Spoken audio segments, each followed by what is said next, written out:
Good evening. We'd like to call this meeting to order, please. Welcome. August 14th, 2018, USD 500. And we'd like to welcome our new superintendent for his inaugural meeting. Would you please stand?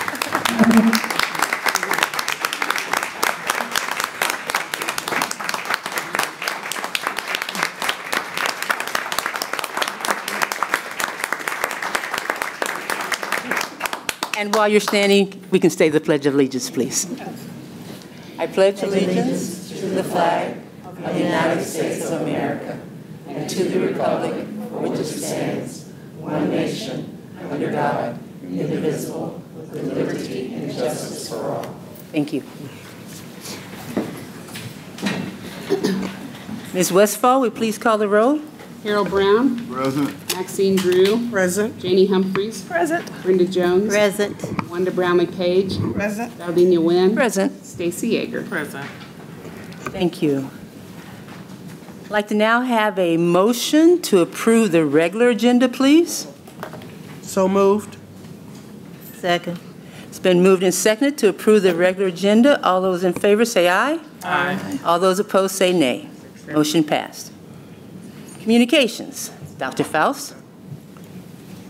Mario. It's right there. Good evening, everyone. First, I want to start by saying thank you for the kind gestures that have been made towards me.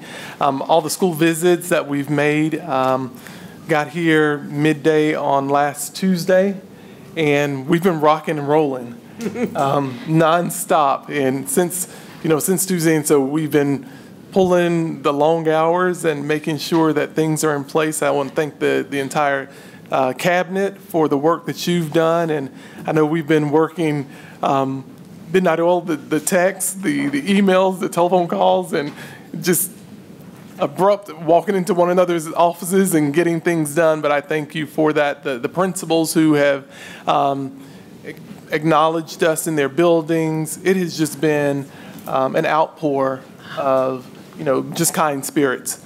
And so I want to just thank the district for that. Thank you.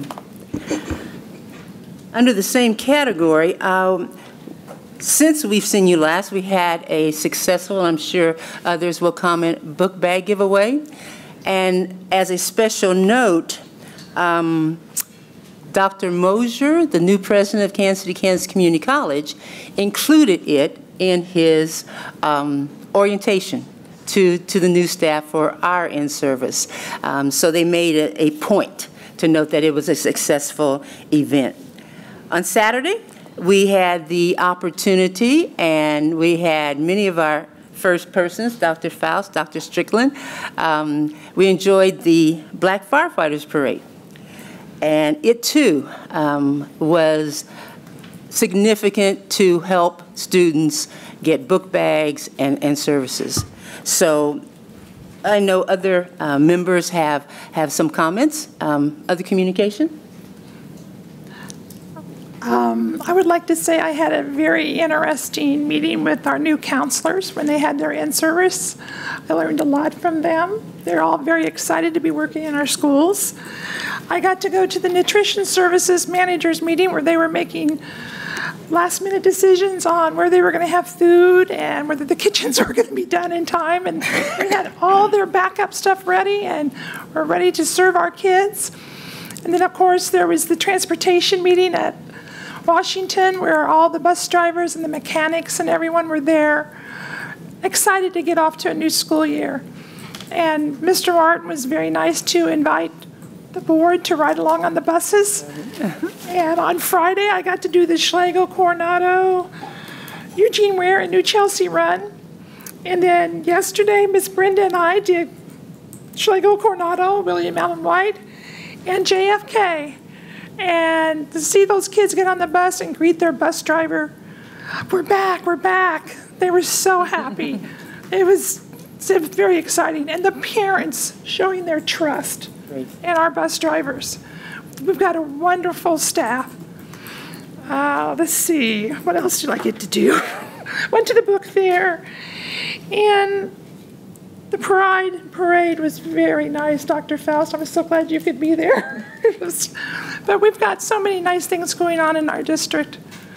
And it's good to get out and see all the employees. So thank all of you for coming back from your short vacations to get our kids going. Thank you. Others?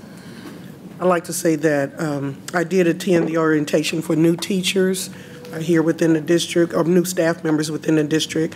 On yesterday, I attended Sumner Academy for their opening in the morning. I also attended Northwest Middle School, and then I went to West Middle School. I also attended a number of back-to-school events in the area. Very good job. I really appreciate how the elementary schools were prepared and ready to receive our students. And I want to thank all of the kindergarten teachers and support staff for comforting all those tiers of students who were in our school for the first time. They do an awesome job, everyone, in really supporting the new students in the district, as well as those kindergartners who are so scared to leave mommy behind. They do a great job of really comforting them. I also want to give kudos to some of the back to school events that were held. I attended the one at Kansas City Kansas Community College, the one at Wyandotte High School for their back-to-school enrollments, and it was really great to see parents sitting down and enrolling in our new system, as well as getting our students enrolled in the new system so they would know their class schedules, be able to coordinate how they could pay for their laptops. One thing that I appreciate Wyandotte staff for doing is encouraging the parents to encourage students to do community service hours, 8 hours in the community volunteer work to earn their computer rather than parents just paying for that. My daughter did take advantage of it, and she's volunteering with Northern Star Mortuary over there on Leavenworth Road. You know, her track is to be a surgeon, so she's at the mortuary volunteering. So that was a unique experience for her. So I really appreciate them going above and beyond and advising parents in different ways. I also was at the firefighters parade on Saturday. It was a really good turnout to see the community out there and to engage. So thank you. Thank you. I'd like to start by saying I got a letter from a young lady that I met on the elevator at our last board meeting, and her name was Ashley Zakorski, and I may have messed up the last name, but I appreciate the letter. We were just talking, and she almost got off on the wrong floor. I said, girl, put that phone up, and we just started to tease each other, and she sent me a letter thanking the board for what we're trying to do, as well as the importance of teachers in everyone's lives. And she told me about how one teacher impacted her and how she tries to reach out and do everything she can to help our kids. And I appreciate that, because she didn't have to do that. And sometimes you have to be careful when you're talking to people. You want to say the right thing, and she was encouraging, and I tried to do the same thing. So what comes from the heart is felt by the heart. I also went to Bertram Carruthers and spoke to the staff, Molly Struthers, the principal. I found them all to be caring, hardworking, dedicated, and I really appreciate that. I also went with Mr. Thompson. We went to Wyandotte High School for their opening day, and they ran it like a clock. So I have to say to the Bulldogs, woof, woof, it was awesome. And then I went to Sligo, and I was also proud of the Stallions. They started their first day. It was powerful. And then I got a chance to tour the building as well as tour Wyandotte as well. I went to the back to school program, and that was awesome to see all those people. And I just like to see us get them some water when it's so hot, if we can work that out. Because it was awful hot, and it was a lot of babies, and it was good. Everybody came, but I just felt bad. It was so hot. If we can figure out a way to help them so they're not out in that heat as much, and I know that's what we have to do, but I was just concerned because there were so many little kids. I went to the Black Firefighters Parade, the orientation for the new teachers. Appreciate the dedication. These young people were excited. And if you've ever taught, it took you back to your first day as well, to see the excitement, to see the joy, and they were ready to go. And that's what we need. We need that kind of enthusiasm, and as well as the convocation. Appreciate Dr. Faust and his remarks, and just good to go back to doing that and seeing all the people. And I would just like to remind HR, you've done a good job, but just remember we do have diversity. If 50% of our kids are Hispanic, 30 Black, 10 white, 10% international, it's important that our kids see themselves. We've done an excellent job, but we want to do even better. That's all I want to say on that, just to remind that we do need to focus on the diversity and how important that is. Thank you. Any others? Just want to also announce that tomorrow, Wednesday, August 15th at 5:30 at the Children's Campus, there will be a community kickoff for the Family Conservancy is leading a coalition of agencies. The state of Kansas awarded about $1 million matching, and so that is the kickoff for expanding early childhood opportunities. So if you're able, 5:30 at the Children's Campus, 4th and State. And then remind people there is a correspondence at your desk, a letter. Any others? All right, we'll move on, please. We have an exciting number 3, recognitions and awards. First, Metropolitan Baptist Church recognition. Lisa Garcia-Stewart, Director of Student Services. And Ms. Landrum, get ready. Good evening, Board. Good evening. Dr. Wynn, Dr. Faust, good evening to each of you. It is my pleasure and excitement to share on the just a couple of weeks ago, we had the opportunity, Metropolitan Baptist Church, also Brenda Jones is a member of the church, and every year, the last Sunday in July, the Metro Praise group holds a concert. And so for the last 5 years, after they hold the concert, they raise funds for a McKinney-Vento program. And so this was great. As you've heard, we are working to reduce the number of students that are in transition, and one of the responsibilities I have is to engage in our community partners. So I'm happy to share and report that because of the church and our partnership with them in Metro Praise, they raised $3,200. Thank you. So that's very exciting. Pastor Bainham delivered those cards. They're in their amount of gift cards because we're not able to purchase them in our district. And so that's just an amazing way to help our families. We received $50 gift cards and $48.25, so we can help our families to have an immediate need. And so I just wanted to share that with the board this evening. Thank you. Thank you. And we'd just like to recognize Ms. Landrum from the church. Please stand. Thank you. The next Gold Level Breastfeeding Employee Support Award, Jody Mitchell, Director of Classified Human Resources. Good evening. Board, Dr. Faust. Just checking to see if Ms. Tanya or Ms. Treva made it. Do you guys want to come up? Great. So I actually am here today to introduce the representatives from the Kansas Breastfeeding Coalition, Ms. Tanya Lorenzo and Ms. Treva Smith. We were provided an award, and I'll let them talk to you a little bit more about that. All right, I'm Treva Smith, and I am a member at large on the Kansas Breastfeeding Coalition. And we just are here to count it an honor and a pleasure to be able to present to you this award. It's an award that explains that you all have provided a space for your employees to continue the healthy thing of breastfeeding. And so we appreciate that, and I'll let Tanya share as well. Good evening. My name is Tanya Lorenzo. I'm here as a member of the Kansas Breastfeeding Coalition, but also Coalition Coordinator for Mother and Child Health Coalition. Along with what Treva had said, this is an important award. We go out and try and do outreach to businesses and recognize those businesses that are providing support for nursing mothers, and those who are not providing guidance for administering policy, providing time, space throughout the day for these nursing mothers.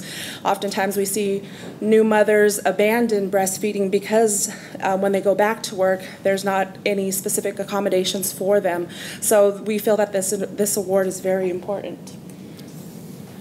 And so at this time, did you we would like to present you with this clock and the Gold Level Award for the Kansas School District. Thank you.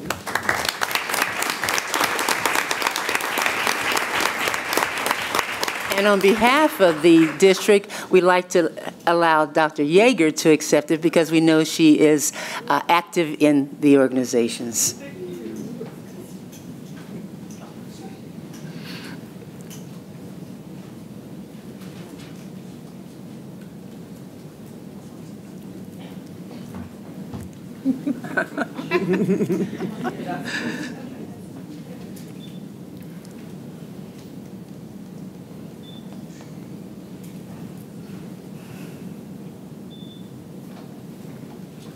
Thank you.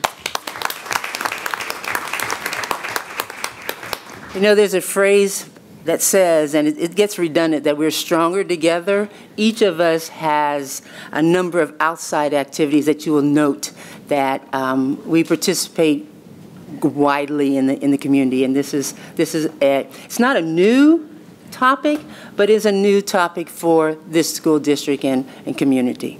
Thank you. Community comment. Ms. Westphal, do we have a community comment person? Yes, Betty Maddox.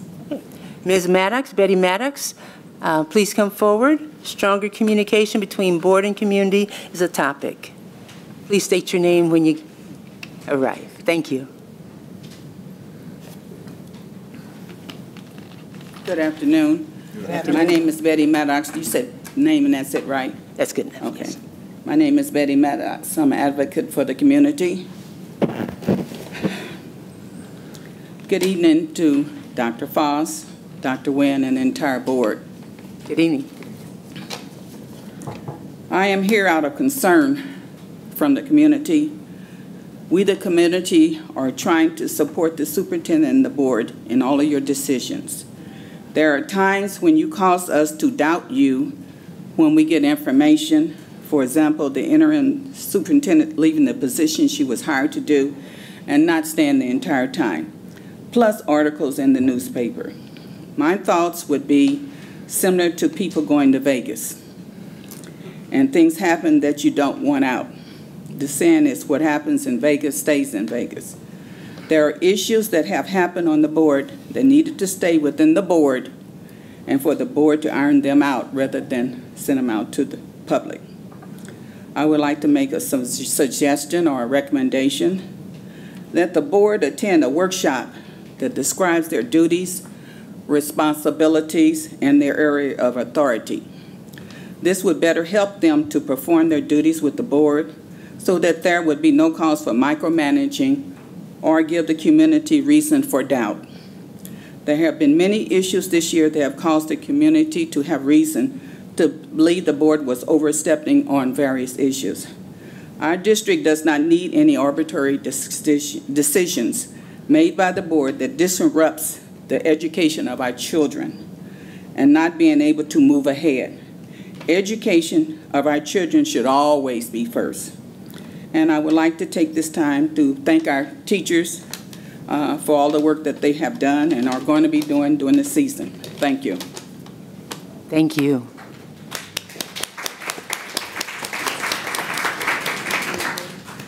We now move into the budget hearing and approval section. Open public hearing for the 2018-19 budget. So we'll have to have a motion to do that. Okay. Need a motion, please, to open the budget hearing. So moved. Second. Been moved and seconded to open the budget hearing. All in favor say aye. Aye. All opposed, nay. Motion passed. Now somebody to speak. Okay. Do we have any public present that wants to speak on that subject?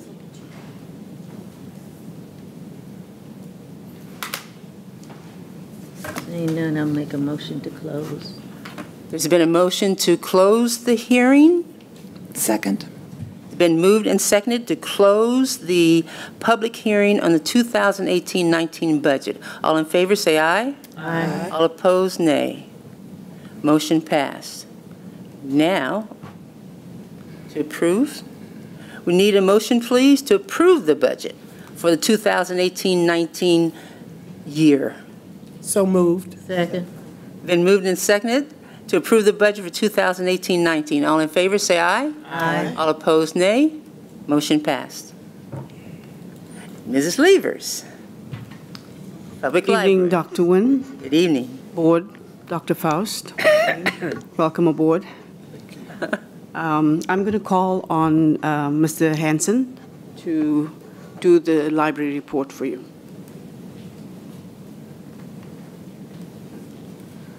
While he's coming up, at your desk, I left a flyer. We're busy with the Wyandotte County History Lecture Series. One of the series he will share with you this evening, but I just wanted to give you a heads up that our next one will be at the Grinter House, and that will be, the date, August 22nd at 6 p.m. Thank you.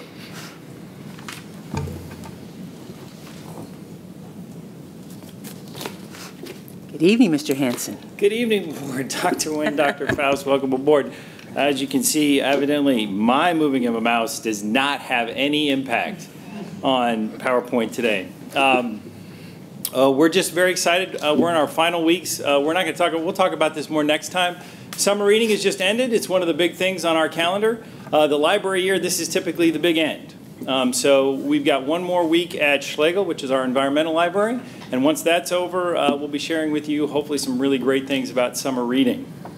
Tonight, we wanted to kind of just focus a little bit on the library and what it is and how we do our work. We show up every day to really live this vision and this mission. And our vision is to lead the way in reading, information, and culture. And our mission is to connect members of our dynamic community with information, tools, resources, and welcoming spaces to enrich their lives. And that's something that we've been doing for a while. Now, this next one I'm going to give you guys, this is sort of something to keep. We'll be talking about it as we go through. I know we went through it with this board in our budget process, but we do those with these values in mind, which are excellence in public services, community partnerships, embracing diversity, and valuing and empowering employees.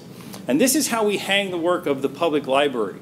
About 2 years ago, we adopted the new strategic plan. It runs through 2020, and it guides everything that we do and the things that we put forth. And tonight, one of the things we really want to talk about is we said we lead the way in reading, information, and culture.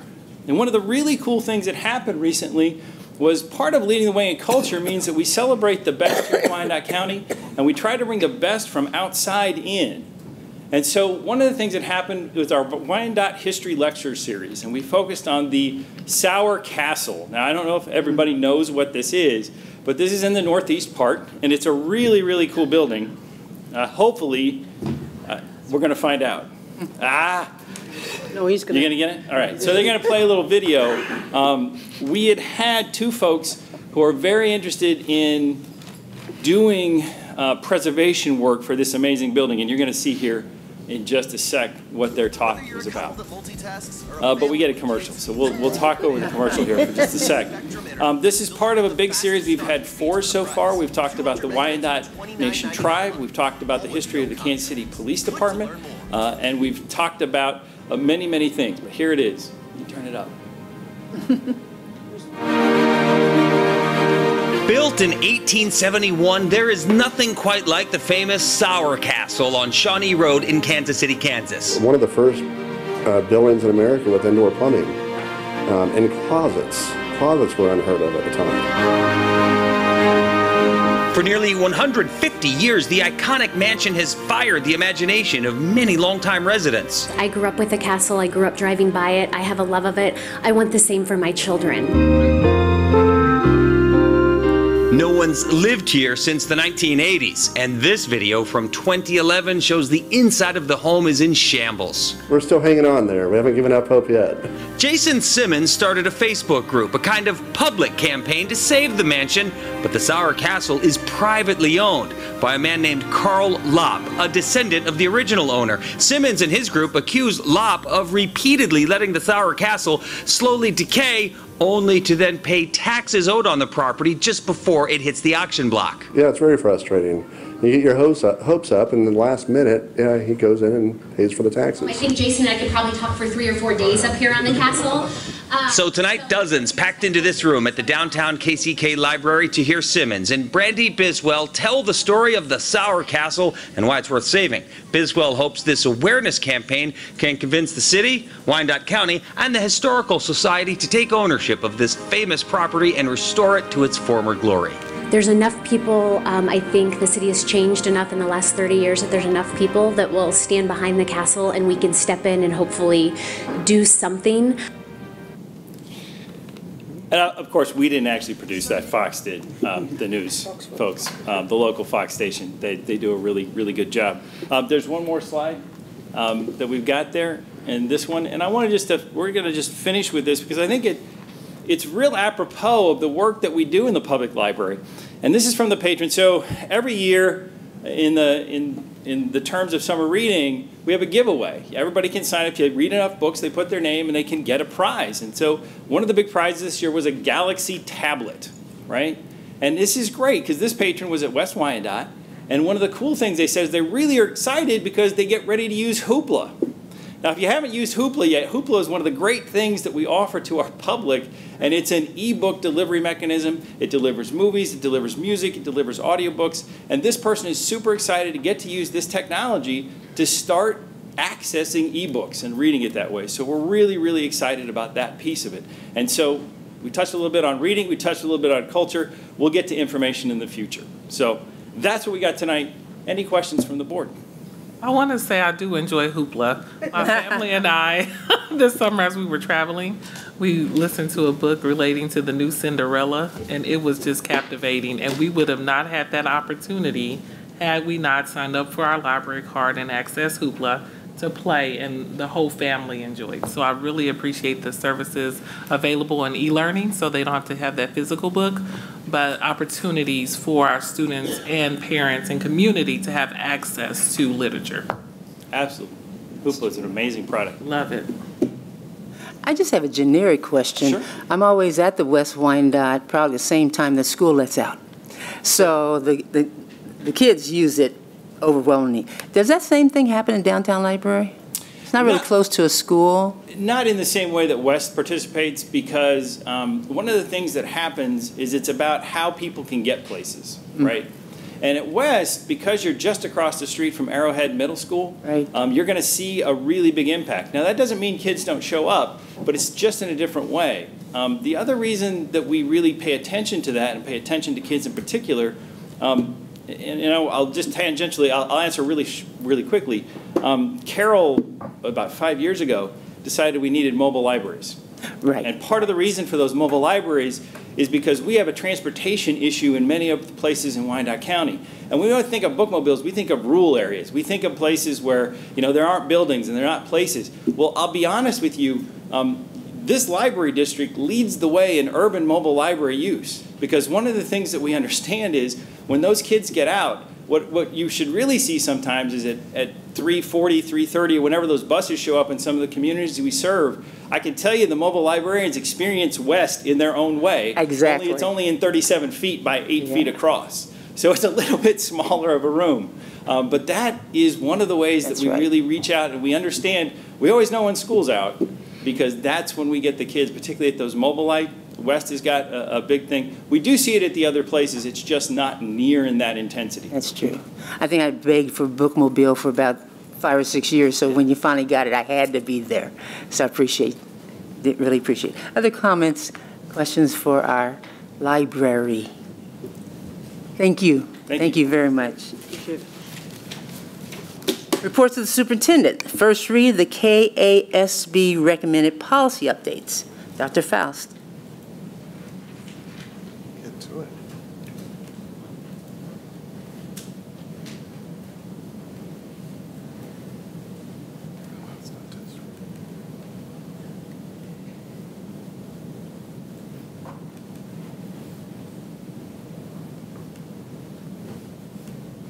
Start with mine.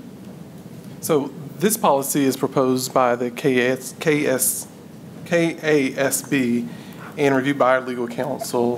The goal is to follow the state and statutes, regulations, and simplify and make the policies easy to understand, which will make them easier to administer.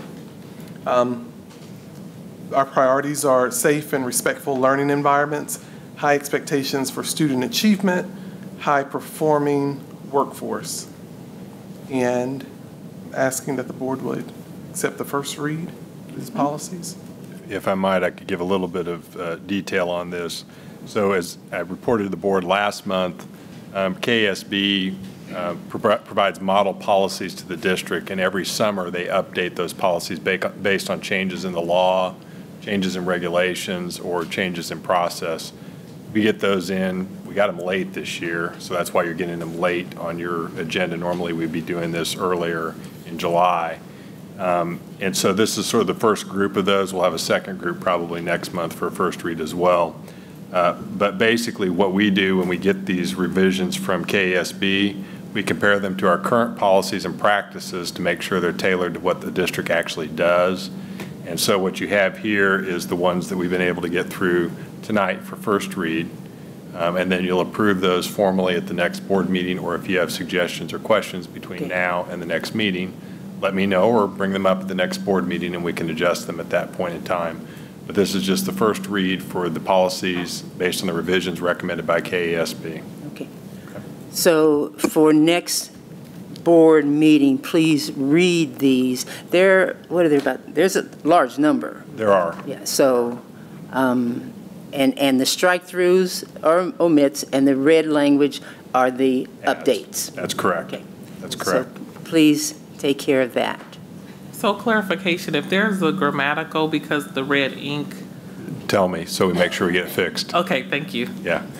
Grammatical, substantive, whatever it is between now and the next meeting, just be prepared at the next meeting to tell us if you have something you want changed or modified.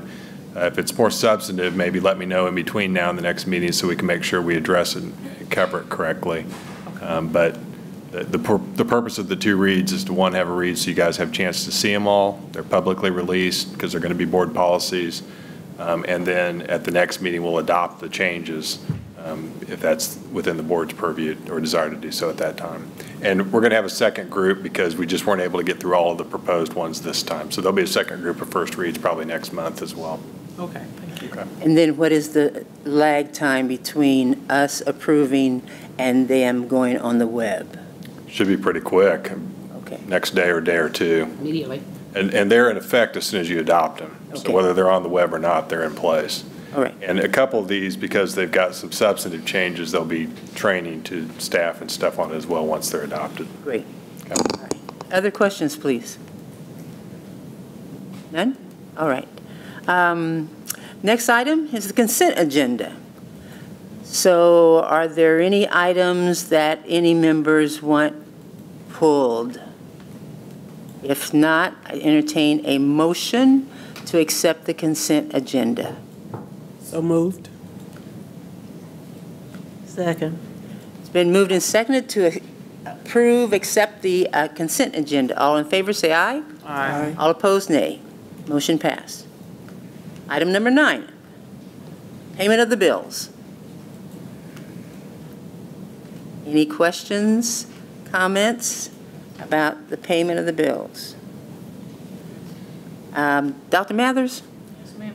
A couple months ago, I asked the first PDF, page 8. Excuse me. Are you looking, Dr. Wynn, at the K-12 payables? Yeah, the very first attachment at payables. And the first item on page 8 is El Centro miscellaneous consultant. The first time I asked, I was told that was a mistake, and that was for Head Start, $11,366.66. Is this a consultant, or is this a mistake? I don't have that in front of me. I'll ask Mr. Carell if he can access that. Yeah, he can actually do that right here on the spot for us, and he'll be able to give you that detail. I just want to know if it, if it was consistent or if it wasn't. You want to, well, Go to the mic, fine. Dr. Cook. Thank you, because we didn't get clarification last time.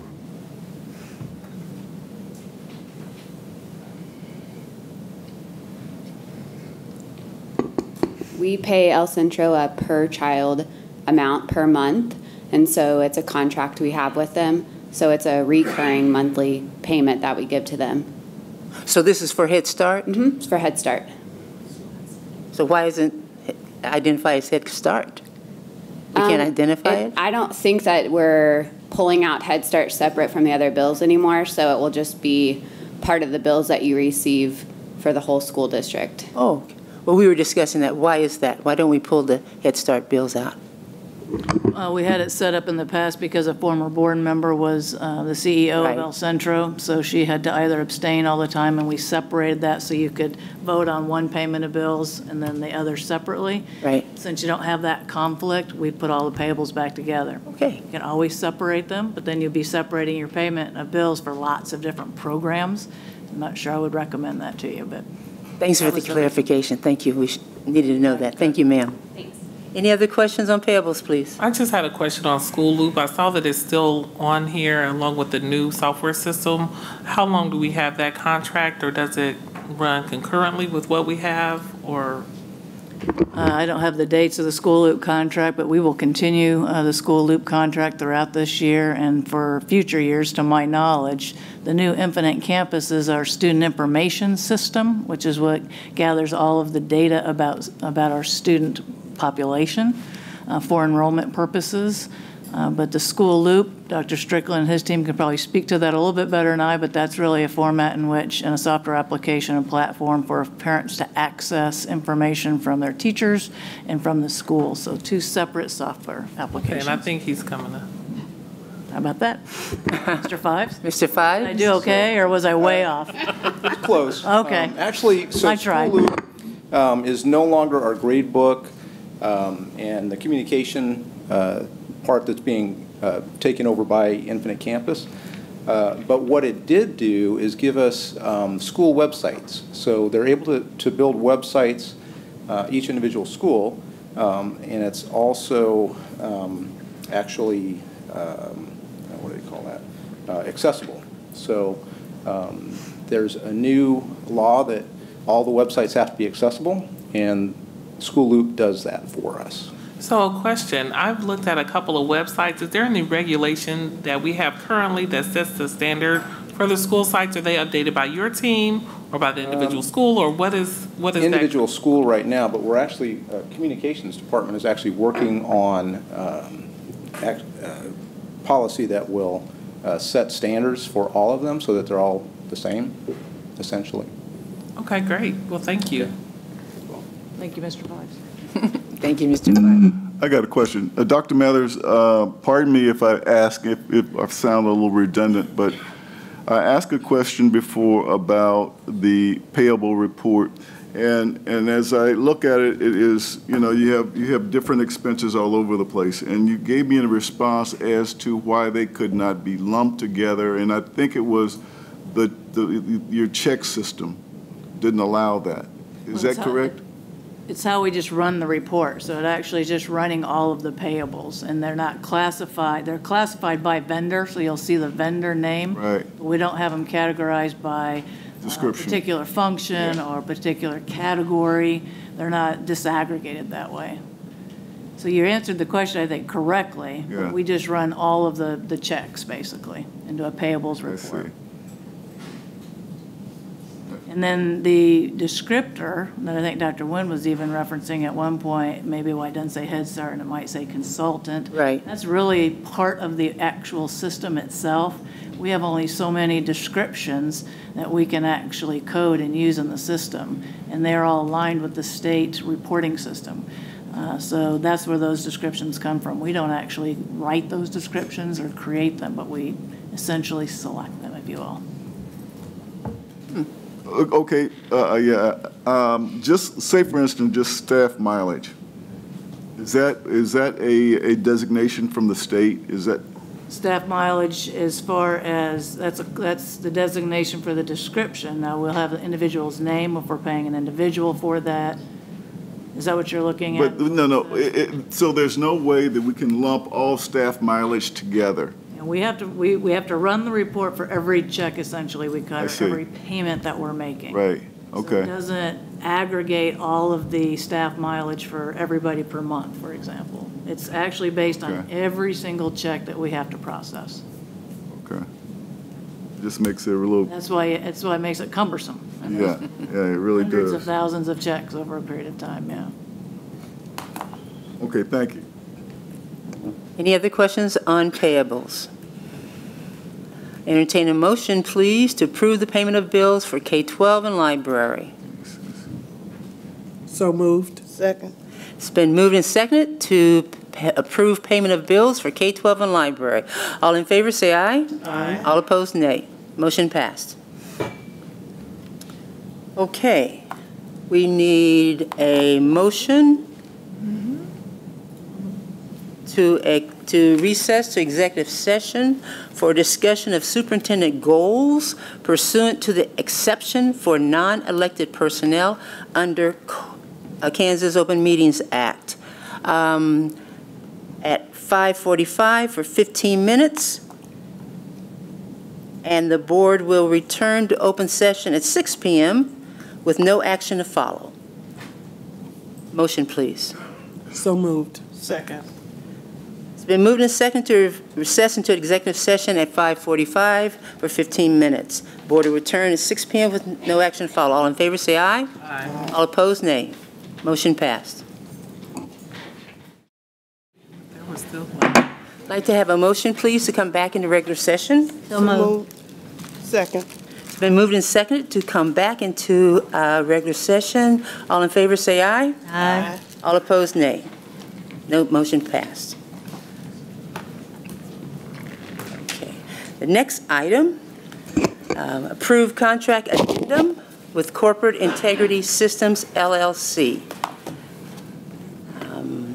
This is the compliance audit, and take a motion to accept the addendum. So moved.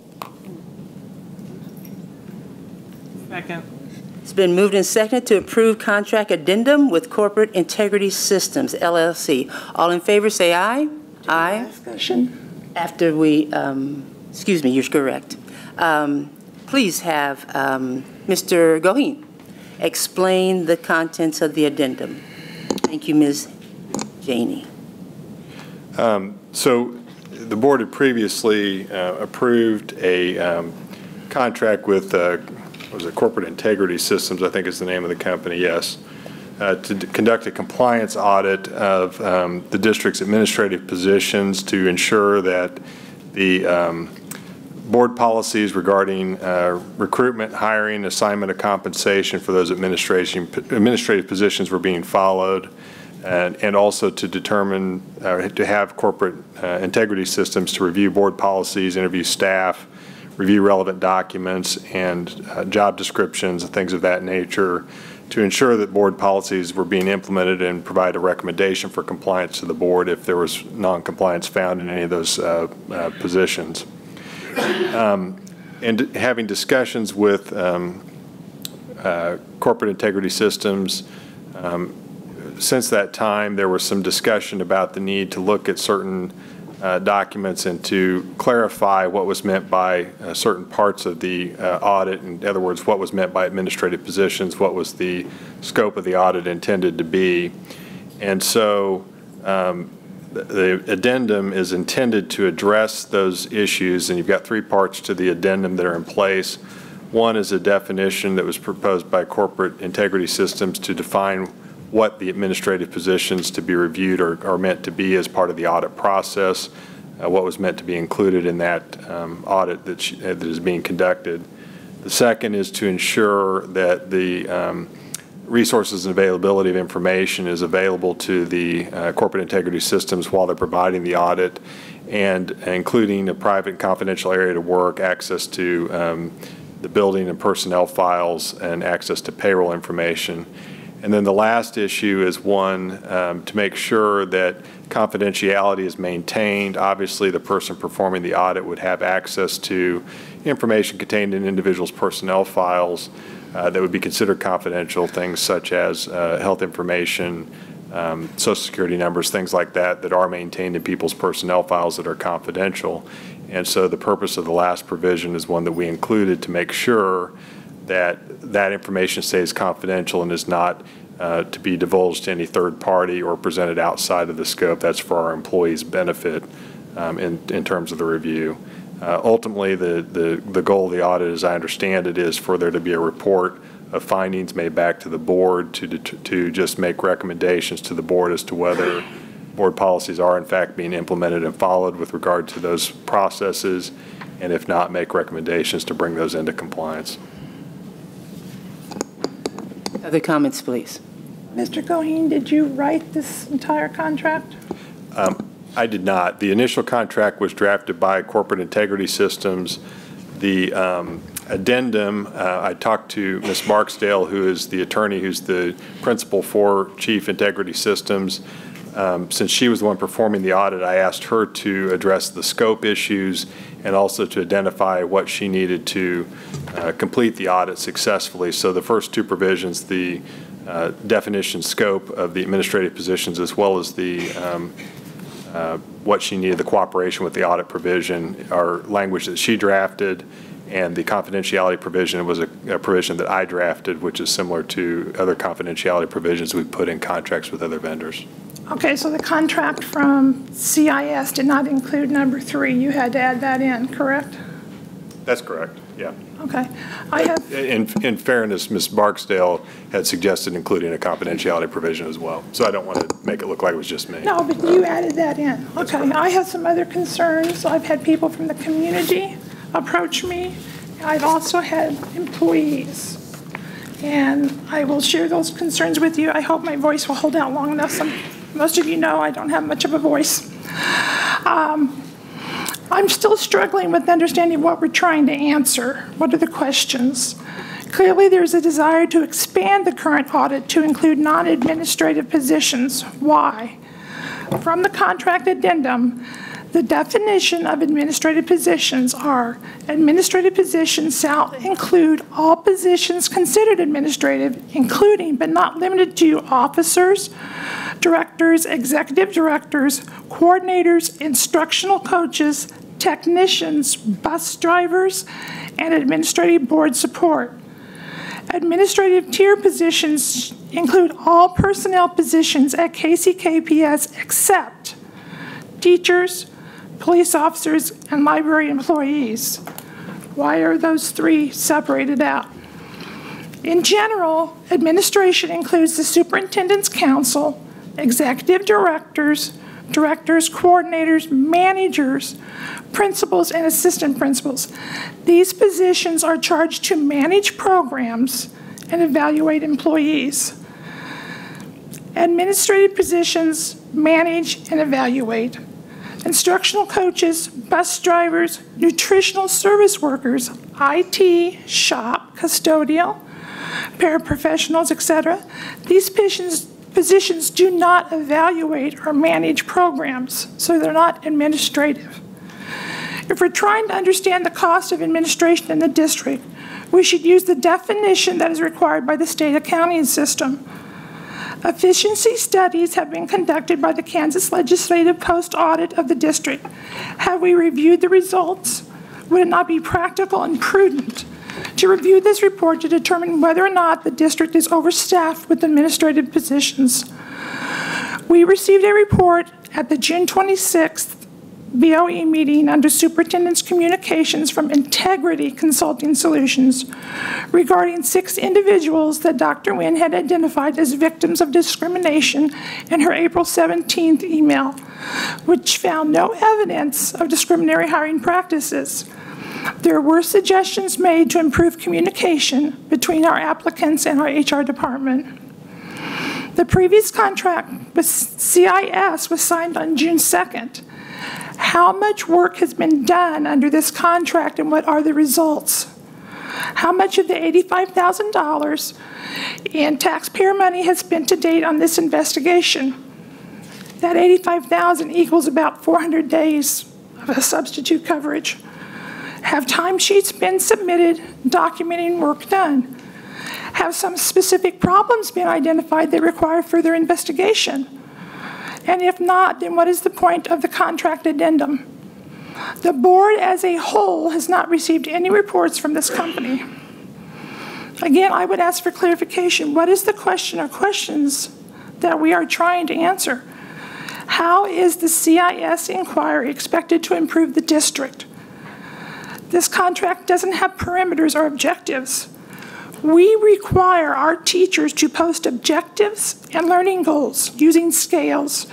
We require that because we want to be transparent, to let students and staff and parents know what is expected of students and how we will measure it.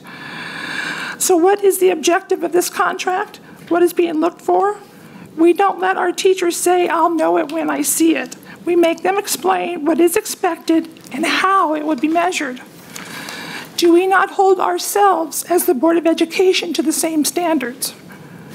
Is this an effective use of district resources and time?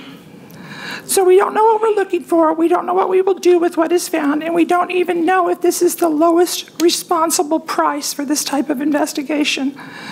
This was a no-bid contract first brought to the board as a whole during a special Saturday Board of Education meeting and voted on at the same meeting.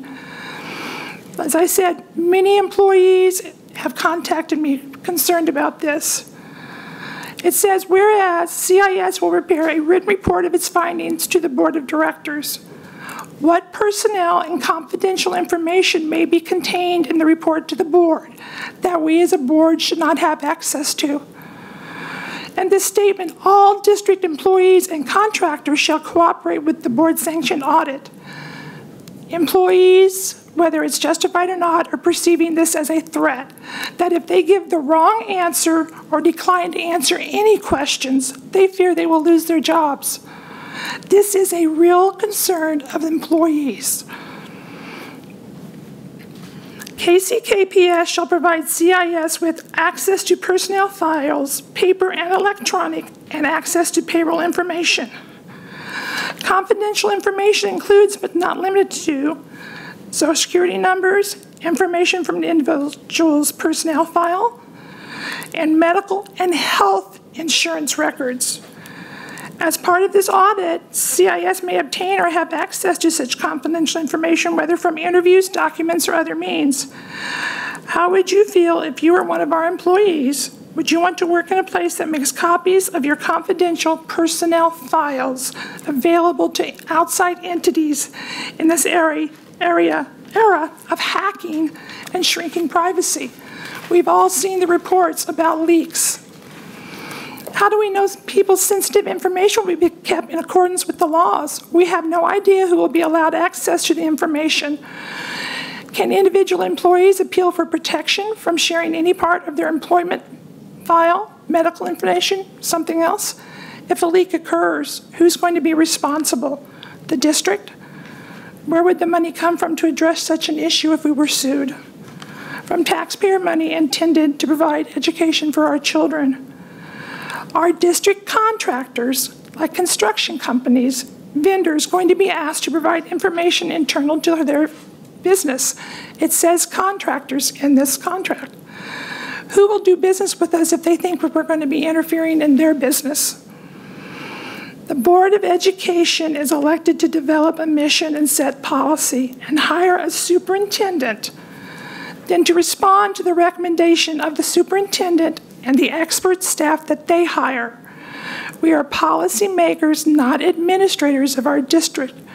We need to step back and let our superintendent do his job.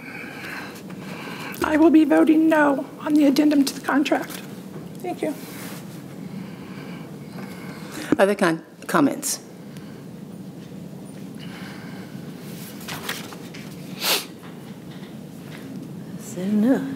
Just to repeat, this is a compliance audit. We have financial audits conducted. We have a confidentiality statement in place. So, and the board followed board policy when they considered and hired. So it's in, excuse me, the policy that board has the authority to hire consultants. This practice is taken by the superintendent at any time he or she may choose. And so no one has broken the law and will not break the law. We are aware of the law. Mr. Goheen explained every provision. And so, Dr. Faust, would you like to say anything? Sure. Just based on the evidence or the facts that may be brought forth from the audit, what I want our district employees to know is that there will be no one who's going to be terminated. So I'll say that again, no one's going to be terminated from the findings as superintendent of the school district. What we will do is look at the artifacts that are brought forth and ensure that the policies that were aligned were followed. And in the event that they were not, then we will provide or allow individuals the time to get the credentials that are needed.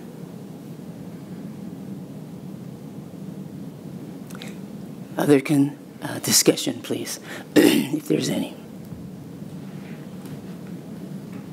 Are you ready for the question? Yes. It's been moved, excuse me, it's been moved and seconded to approve the contract addendum with Corporate Integrity Systems, LLC. All in favor, say aye. Aye. All opposed, nay. Nay. Abstaining. And I abstain. Motion passed with 2 abstentions. Next item is the timeline. It is subject to change. Suggested items to consider, and next board meeting will be August 28th. Bond update, vacancy update, question mark teacher negotiated agreement, and anything else that the superintendent may want to consider. Oh, there it is. Please note the board calendar. While it's not as full as it has been, it will fill up. Slowing down a little bit. Any other items to consider before we adjourn? There are 2 things I want to make the community aware of. One is that the dance ensemble has started rounding up people for that event. The information was forwarded for distribution to Melissa from Cassandra Garrison for the community. No. Oh, okay. Ms. Fierce, can you come to the microphone, please? It's a relief, really. It's on our main website. Dr. Faust, Dr. Wayne Board. I wanted to make sure that you understand what happened. Yes, she did forward me the information. We placed that on the website, and we're putting that on social media. And she's already distributed that information to the schools. Great. So it'll go that way. Great. Thank you so much. I really appreciate that effort. As mentioned last year, I wasn't aware that there was a district dance ensemble. So I wanted to make sure that every parent was aware that that is something that the district sponsors and supports. Another thing to be aware of, we are having in the Wyandotte County area a mom and baby fair next Wednesday. And I can share that information as well, but that we will be giving out free items to the community for mothers who are pregnant or already have a newborn. So that's something to be aware of in the community that's going on, so that we can try to help support our parents here in the district get what they need as new parents and new mothers in the district. So I just wanted to be aware of that, and I'll share that information so the community can be aware of that mom and baby health fair. It will be at downtown at the WIC office from 9 to noon. What day? What day? The 23rd. 23rd, 9 to noon? Yes. And Ms. Westphal, can you put that on our calendar? All right. Excuse me. Any other items before we adjourn? Entertain a motion, please, to adjourn. So moved. Second. All those in favor say aye. Aye. Opposed, nay. We ain't never got up this early. Motion passed. We are adjourned. Thank you for coming out this evening.